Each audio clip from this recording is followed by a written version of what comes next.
به د الله رحمت ځان لپس انسان لپس متوجي کیږي او څو شی نه ځان سره یاد ساتي. اول کله چې سړی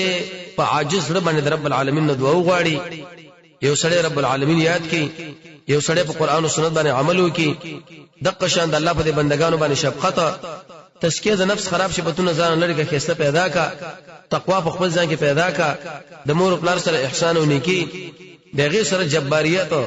د الله په مخلوقات باندې ظلمونه مکوا، ګناهونه مکوا،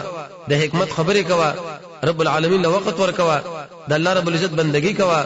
ارزه کې چکینه چې د قران او سنت دعوت د خلکو له شروع کا، منځونه کوا،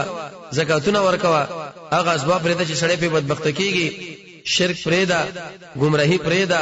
غفلت پرېدا، کامل یقین پیدا کا، او شرک باندې رد وکا، هجرت په سبیل الله شروع کا، د مسلمانانو لپاره نصيحت،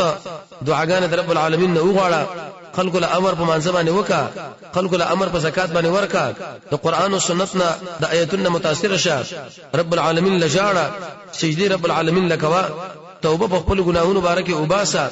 صحیح ایمان بسان کې پیدا کا، چې کله د قران او سنت تابعداري شروع کړه په هغه باندې دوام کوا، او عشپرستی پرېدا، د رب العالمین په لار کې د سر شندل شهادت، اطاعت الله او د الله د رسول، او چې کله قران لوستل کېږي خاموشي، د ګناه په بارکه ورسته استغفر الله وایا، د رب العالمین د عذاب نه یریګا، جهاد په سبیل الله کوا، صبر کوا، د الله په بندگانو باندې شفقت کوا، او دا دعا غواړه چې رب اغفر لي، یلا ما معاف کو، ما باندې رحم وکا، د مریض ته پوښتنه کوا، جمعه کې کینا، میش د رمضان د مازیګر د منځنه مخکې 4 رکعات مونږ کوله، او د دې وجنه او اثر کې راځي موسی عليه السلام د هجرت په سفر دی ربا تر خپل رحمت په سبانه متوجه کوي. الله عز وجل فرمایي ویته څوک زما سره مو برابر وا،